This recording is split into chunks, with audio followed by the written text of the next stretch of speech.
অস্ত্রের অভাবে মার্কিন প্রেসিডেন্ট ডোনাল্ড ট্রাম্প ইরানের বিরুদ্ধে যুদ্ধ বন্ধ করতে বাধ্য হয়েছেন। শুক্রবার মিটিং করেছেন হোয়াইট হাউসে। সেখানে গুরুত্বপূর্ণ সব মন্ত্রী, মিনিস্টার, ভাইস প্রেসিডেন্ট এবং মার্কিন সামরিক বাহিনীর প্রধান ছিলেন। যুদ্ধ চালাতে চেয়েছিলেন Donald Trump. JD Vance, vice president এবং সেনাপ্রধান উদ্বেগ প্রকাশ করেছেন। তারপরে যুদ্ধ বন্ধ করতে বাধ্য হয়েছেন ডোনাল্ড ট্রাম্প। এপাশে তিনি চীন এবং রাশিয়াকে হুমকি দিচ্ছেন তারা যেন ইরানের পক্ষে যুদ্ধে না জড়ায়। তার মানে তিনি কি ভয় পাচ্ছেন এই মুহূর্তে চীন এবং রাশিয়া আমেরিকার বিরুদ্ধে সরাসরি অথবা ইরানকে আরো অস্ত্র দিয়ে জড়িয়ে যায়? এদিকে ইরান তালিকা প্রকাশ করেছে এই কয়েকদিনের যুদ্ধে উপসাগরীয় অঞ্চলে, অর্থাৎ এই যে আরব দেশগুলোতে ইরান যে সমস্ত হামলা চালিয়েছে তাতে আমেরিকার কি কি ক্ষয়ক্ষতি হয়েছে।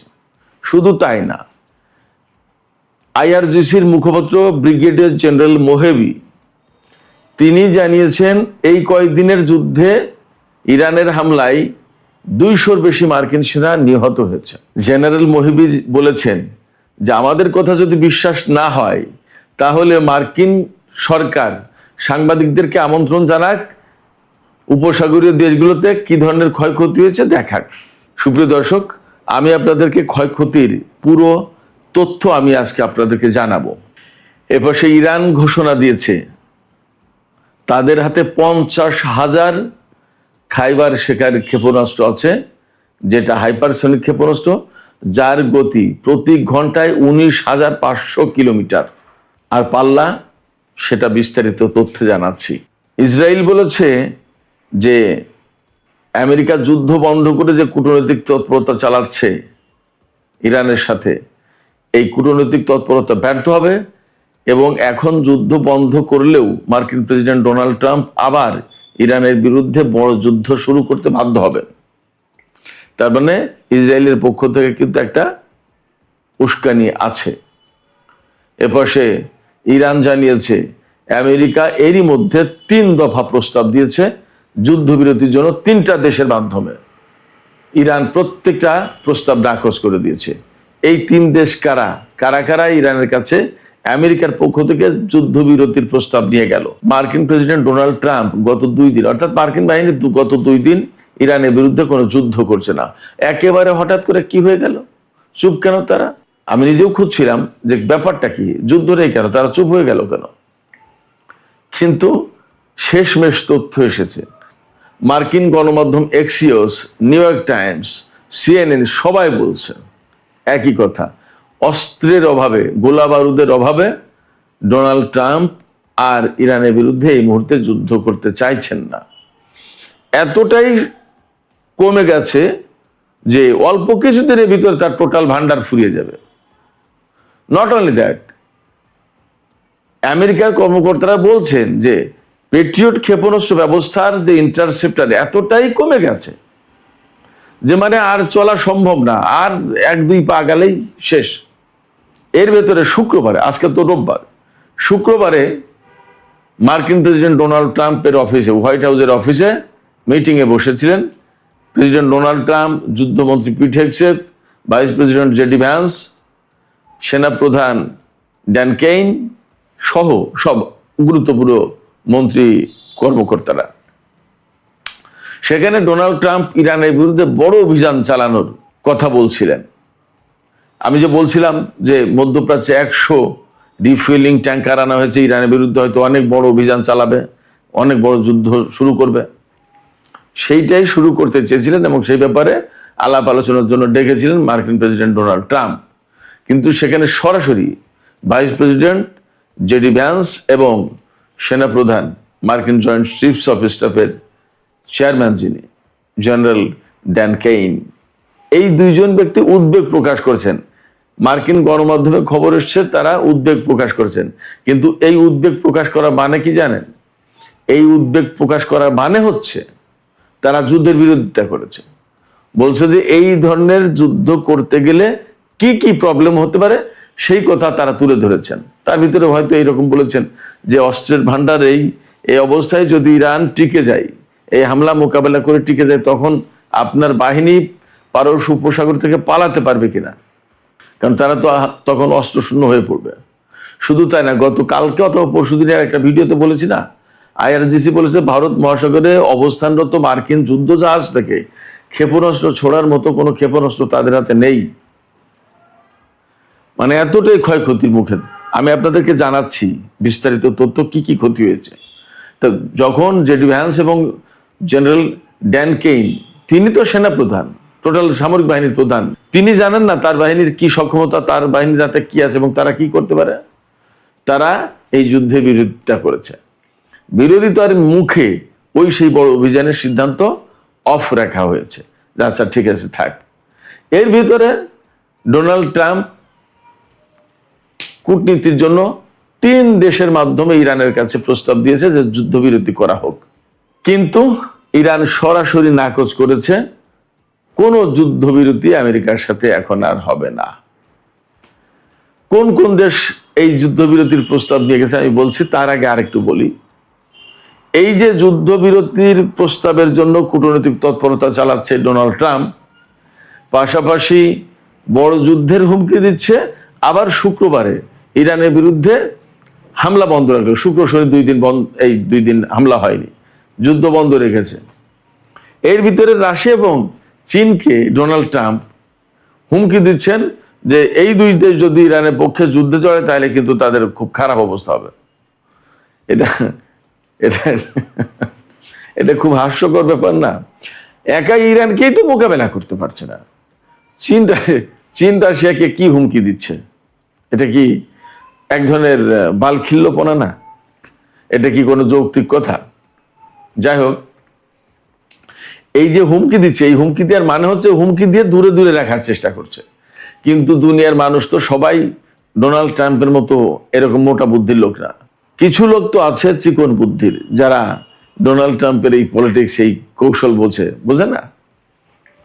তো আবার হতে পারে যে সত্যি সত্যি সে ডোনাল্ড ট্রাম্প ভয় পাচ্ছে যে যদি চীন এবং রাশিয়া এই মুহূর্তে জড়ায় যায় তাহলে আমার উপায় কি?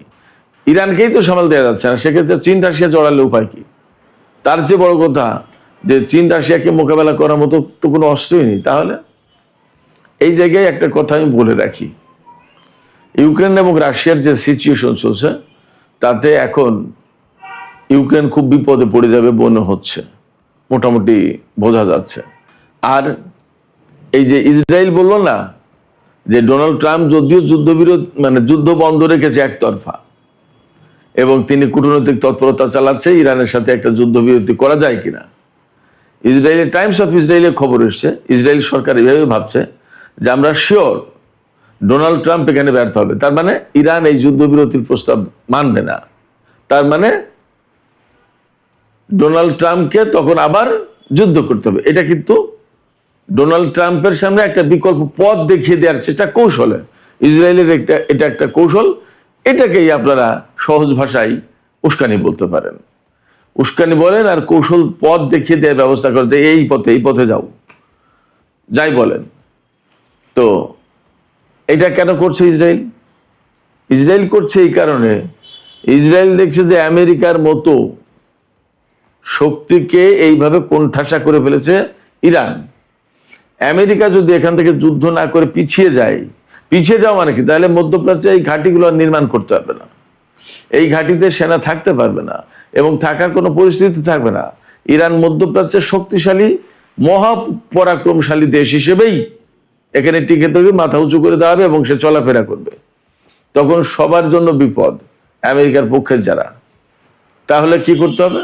অতএব আরেকবার যুদ্ধ করে অ্যাট এনি কস্ট ইরানকে যুদ্ধের ভিতরে রেখে ক্ষতিগ্রস্ত করে দিতেই হবে। এইরকম চেষ্টা তদবির তারা চালাচ্ছে। কেন চালাচ্ছে? তারা ভয় পাচ্ছে যে ইরান যদি টিকে যায়, আমেরিকা যদি হেরে যায়, তাহলে ইসরায়েলের অস্তিত্ব নিয়ে টানাটানি পড়বে। ইসরায়েল সত্যি মহা টেনশনে আছে। এবার আসুন, আমি আপনাদেরকে কথা দিয়েছিলাম যে আমেরিকার কি কি ক্ষয়ক্ষতি করতে পেরেছে ইরান, সেই তালিকা প্রকাশ করেছে। সেই তালিকাটাই আমি আপনাদেরকে একটু শোনাই, আপনারা একটু শোনেন। তবে তার আগে একটু বলে রাখি, ইরানের আইআরজিসির যে মুখপাত্র ব্রিগেডিয়ার জেনারেল হোসেন মোহেবি, তিনি আরো দুটো তথ্য জানিয়েছেন। একটা তথ্য হচ্ছে যে এই গত যে 13 দিনের যে যুদ্ধটা হলো, এই ইসলামাবাদ সমঝোতা স্মারক সই হওয়ার পরে যে যুদ্ধটা লাগলো, ডোনাল্ড ট্রাম্প তুরস্কে এসে ঘোষণা দিলেন যে ডিল ইজ ওভার, এরপর থেকে এই 13 দিনের যুদ্ধে আমেরিকার 200-র বেশি সেনা নিহত হয়েছে, জেনারেল মোহেবি বলছেন, দাবি করেছেন। এবং তিনি বলছেন যে আহত সেনার পরিমাণ আরো অনেক বেশি, কিন্তু মার্কিন সরকার এই তথ্য গোপন করছেন। এটা গেল একটা তথ্য। আরেকটা হচ্ছে ইরানের হাতে 50,000 খাইবার সেখান ক্ষেপণাস্ত্র রয়েছে, যার পাল্লা হচ্ছে 2450, অর্থাৎ 2450 কিলোমিটার দূরে গিয়ে আঘাত হানতে পারে। এই ক্ষেপণাস্ত্র দিয়ে ইউক্রেনে আঘাত আনা সম্ভব। যাই হোক, তো ইরানের হাতে 50,000 খাইবার সেখান ক্ষেপণাস্ত্র আছে, হাইপারসনিক ক্ষেপণাস্ত্র। ছোট বড় মিলিয়েই কোনোটার 500 কেজি ওয়ারহেড বহনের ক্ষমতা আছে, কোনোটার 1500। ছোট বড় মিলে খাইবার সেখানের সবচেয়ে কম পাল্লা যেটা, সেটা হচ্ছে 1450 কিলোমিটার থেকে 2450 কিলোমিটার, 2000 পাল্লার ক্ষেপণাস্ত্র আছে এই খাইবার সেখানে। অর্থাৎ এই খাইবার সেখানের ভেরিয়েন্ট আছে কয়েক রকমের, এবং এদের গতি, সর্বোচ্চ গতি হচ্ছে প্রতি ঘন্টায় 19,500 কিলোমিটার যেতে পারে। তার মানে ইরান থেকে ইসরায়েলে যেতে কয়েক মিনিটের ব্যাপার। অর্থাৎ ইরান ক্ষেপণাস্ত্র ছুড়লে সেটা মোকাবেলার জন্য যে তার ইন্টারসেপ্টর রেডি করবে, রেডি করার সময় পাবে না, তার আগেই লক্ষ্যবস্তুতে আঘাত আনবে। আর সবচেয়ে বড় সংকট হলো এটা এমন গতিসম্পন্ন, এমন প্রযুক্তি, এটার কেউ ঠেকাতে পারে না। আমেরিকা, ইসরায়েল কারোর হাতে এই প্রযুক্তি নেই। সেক্ষেত্রে এই যে ইরানের হাতে ক্ষেপণাস্ত্রের যে মজুদ, এই মজুদে কিন্তু শত্রুদের জন্য একটা বিশাল ভয়, আতঙ্কের কারণ। শুধু এখানেই শেষ না। আমি যে গত কয়েকদিন বলেছি, হয়তো আপনাদের কেউ কেউ বিশ্বাস করেছেন, কেউ কেউ বিশ্বাস করেননি, যে মধ্যপ্রাচ্যে মার্কিন ঘাঁটিগুলো একদম তছনছ হয়ে গেছে। আমি অনেক বলেছি, অমুক ঘাঁটি নষ্ট হয়েছে, অমুক ঘাঁটি নষ্ট হয়েছে, এতগুলো হ্যাঙ্গার হলো, এই বিমান গেল, এই সমস্ত টুকটাক টুকটাক করে দিনে কম বেশি বলেছি। আজকে সমস্ত তথ্য এসেছে। তো তার আগে আমি আরেকটা তথ্য জানাই। ওই যে বলছিলাম যে আমেরিকা 3টি দেশের মাধ্যমে ইরানের কাছে যুদ্ধবিরতির প্রস্তাব দিয়েছে এই কয়দিনের ভেতরে, কিন্তু ইরান সবগুলো নাকচ করে দিয়েছে। সেই 3টি দেশ হচ্ছে ইরাক, কাতার এবং পাকিস্তান। এই 3 দেশের মাধ্যমে ইরানের কাছে যুদ্ধবিরতির প্রস্তাব দেওয়া হয়েছিল। এই তথ্য জানিয়েছেন ইরানের জাতীয় সংসদের স্পিকার বাকের কলিবাফ। তিনি জানান যে এই যুদ্ধবিরতির প্রস্তাব সবগুলো নাকচ করে দেওয়া হয়েছে। ইরান এখন আর যুদ্ধবিরতির কথা ভাবছে না, এই কারণে যে ডোনাল্ড ট্রাম্পকে বিশ্বাস করা যায় না, তিনি চুক্তি রাখেন না, রাখবেন না। আবার আমাদের সাথে যুদ্ধবিরতিতে 10 দিনের যুদ্ধবিরতিতে আসবেন, তার মানে তিনি আরেকটু গুছিয়ে নেবেন, এবং গুছিয়ে নেওয়ার মানেই হচ্ছে আমাদের সাথে আবার যুদ্ধ করবেন। তো যুদ্ধই যখন করতে হবে, তাহলে একদম বিরতিহীন ভাবেই যুদ্ধ করে এর একটা এসপর ওসপর করি। এইবার আসুন আমি সেই তথ্যগুলো জানাই, আমেরিকার এই মধ্যপ্রাচ্য অঞ্চলে কি কি ক্ষয়ক্ষতি হয়েছে সেই তথ্য। অনেক বড় লিস্ট, 1টা 2টা 5টা 10টা না, বহু।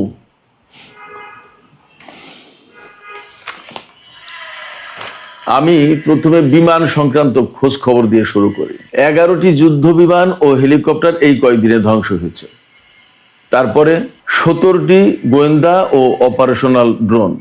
হ্যাঙ্গারে থাকা একটি F-15 যুদ্ধ বিমান জর্দানে, আমি গত 2 দিন বা 3 দিন আগে বলেছিলাম। একটি P-8 বিমান সম্ভবত কমান্ড অ্যান্ড কন্ট্রোল সেন্টার হিসেবে কাজ করে, নজরদারিও চালায় সম্ভবত এটা। 8টি রিফিলিং ট্যাঙ্কার, 8টি, 1টা 2টো না, আমি বলেছিলাম এর আগে। 4টি ভারী হেলিকপ্টার, 4টি। 6টি সংরক্ষিত ক্ষেপণাস্ত্র। সংরক্ষিত ক্ষেপণাস্ত্র বলতে আমি শিওর না, বাট 6টি সংরক্ষিত ক্ষেপণাস্ত্র বলেছে। 7টি কমান্ড অ্যান্ড কন্ট্রোল সেন্টার, 3টি স্যাটেলাইট যোগাযোগ ব্যবস্থা, 6টি পেট্রিয়ট ক্ষেপণাস্ত্র প্রতিরক্ষা ব্যবস্থা। এই পেট্রিয়ট কিন্তু শুধুমাত্র ক্ষেপণাস্ত্র না, ড্রোন, বিমান, সমস্ত সবকিছুকেই প্রতিরক্ষা অর্থাৎ ধ্বংস করতে পারে। 3টি আকাশ ও সমুদ্র নজরদারি এবং মনিটরিং রেডার, 8টি প্রাথমিক শনাক্তকরণ ও সতর্কীকরণ রেডার সিস্টেম, 7টি এয়ার মিসাইল ডিফেন্স সিস্টেমের রেডার, 3টি ইপিএস রেডার সিস্টেম, 5টি দীর্ঘ পাল্লার রেডার, অর্থাৎ এই রেডার দিয়ে সম্ভবত 5,000 কিলোমিটার দূরের লক্ষ্যবস্তু শনাক্ত করা যায়, কোথায় কি হচ্ছে না হচ্ছে সমস্ত সবকিছু দেখা যায়। 2টি এয়ার ডিফেন্স রেডার, 1টি কৌশলগত রেডার কমপ্লেক্স, 3টি সহায়তা ও লজিস্টিক কেন্দ্র, 12টি জ্বালানি সংরক্ষণ ট্যাঙ্ক, অর্থাৎ তেল রাখার ট্যাঙ্ক 12টি, নৌযান অর্থাৎ যুদ্ধজাহাজ এবং বিমানের যন্ত্রাংশ পার্টস অ্যান্ড স্পেয়ার এগুলো রাখার 17টি সংরক্ষণাগার, 17টি, 6টি ক্ষেপণাস্ত্র গুদাম, মিসাইল ডিপো 6টি, অর্থাৎ ভারত মহাসাগরের যুদ্ধজাহাজগুলোর মিসাইল যে কমে গেছে, ফুরিয়ে গেছে, কোথা থেকে এই ধ্বংস করে দিয়েছে। 6টি MQ-9 রিপার ড্রোনের হ্যাঙ্গার, 1টি F-15 যুদ্ধ বিমানের প্রস্তুতি শেড, অর্থাৎ যে শেডের নিচেই বিমান রেখে তাকে যুদ্ধের জন্য রেডি করা হয়, 1টি ড্রোন শেড, ড্রোনের হ্যাঙ্গার, যেখানে 8টি ব্র্যান্ড নিউ ড্রোন ছিল, সব শুদ্ধ ধ্বংস, 2টি কমান্ড সেন্টার, 1টি বিমানবাহী রণতরীর জ্বালানি সরবরাহের প্ল্যাটফর্ম, অর্থাৎ বিমানবাহী রণতরীতে জ্বালানি সরবরাহ করতে হবে এইরকম একটা প্ল্যাটফর্ম ধ্বংস করে দিয়েছে, 1টি P-8 বিমানের হ্যাঙ্গার, 4টি হাইমার্স ক্ষেপণাস্ত্র প্ল্যাটফর্ম ধ্বংস হয়েছে, 5টি যুদ্ধ বিমানের হ্যাঙ্গার, আগে বলেছি ক্ষেপণাস্ত্র হ্যাঙ্গার, 4টি পেট্রিয়ট ক্ষেপণাস্ত্র প্রতিরক্ষা ব্যবস্থা, 4টি পেট্রিয়ট ক্ষেপণাস্ত্র প্রতিরক্ষা ব্যবস্থার কমপ্লেক্স, 6টি ক্ষেপণাস্ত্র লঞ্চার প্ল্যাটফর্ম, 1টি জ্বালানি পাম্পিং স্টেশন, 2টি সিগন্যাল যোগাযোগ কেন্দ্র, 1টি গোয়েন্দা ডেটা সেন্টার, 1টি AI সেন্টার যেটা বাহরাইনে ছিল, অ্যামাজনের যে ডেটা সেন্টার এটা ধ্বংস হয়ে গেছে, 1টি রিমোট কন্ট্রোলড নৌযান সংরক্ষণ কেন্দ্র, অর্থাৎ এই নৌযান রিমোট কন্ট্রোলের মাধ্যমে কন্ট্রোল করা যায়, এইরকম একটা সংরক্ষণ কেন্দ্র ধ্বংস হয়ে গেছে, 4টি যুদ্ধ বিমানের হ্যাঙ্গার ধ্বংস হয়েছে, 6টি বিমান উড্ডয়ন এবং পার্কিং র্যাম্প এই মোটামুটি ধ্বংস হয়েছে। তাহলে ইরাক, কুয়েত, বাহরাইন, কাতার, সংযুক্ত আরব আমিরাত, সৌদি আরব এবং জর্দানের আমেরিকার আসলে বাকি আছে কি? এবং ইসরায়েলে যে যুদ্ধ বিমান নিয়ে যাওয়ার কথা আমি বলেছিলাম, আরো কয়েকদিন আগে খবর দিয়েছিলাম, রিফুয়েলিং ট্যাঙ্কার ইসরায়েলে রাখছে, কেন রাখছে? আগেই বলেছিলাম যে হয় মধ্যপ্রাচ্যের ঘাঁটিগুলোতে রাখার মতো অবস্থা নেই, ওখানে নিয়ে গেছে, নিতে বাধ্য হয়েছে, অথবা ইরানের উপরে ব্যাপক হামলা চালাবে, তাই দুটোই সত্য। মধ্যপ্রাচ্যের ঘাঁটিগুলো তো ধ্বংস, এখানে রাখার মতো জায়গা নেই, এটা একটা ব্যাপার। আরেকটা ব্যাপার, ইরানের বিরুদ্ধে তারা মরণ কামড় দিতে চায়, যে এত যুদ্ধ করেও পারছি না, একবার শেষ করে দেবে ইরানকে, এইভাবে দিতে চাই। কিন্তু আসলে মার্কিন প্রশাসন যতই যায় কিছু করুক না কেন, তারা ইরানকে পরাজিত করতে পারবে না। এখন সবচেয়ে বড় সংকটে পড়েছে যেটা, দুটো, একটা হচ্ছে আমেরিকার অস্ত্র তো প্রায় শেষ, এই অস্ত্রের অভাবে অ্যাকচুয়ালি যুদ্ধ বন্ধ করে দিতে বাধ্য হলো, কারণ তার মিনিমাম যে একটা লেভেলের অস্ত্র থাকতে একটা দেশের নিরাপত্তার জন্য, সেই লেভেলের নিচেই নেমে গেছে। অতএব এখন তার আর যুদ্ধ করার মতো অবস্থা নেই। এটা গেল একটা বিষয়। আর একটা বিষয়, আমেরিকার হাতে যে কৌশলগত, অর্থাৎ একদম বিপদের দিনে যেটুকু তেল রাখতে হয় তারও নিচেই সবচেয়ে কৌশলগত তেলের মজুদ 1983 সালে কমে গেছিল, 1983 সালের লেভেলে পৌঁছেছে এবার।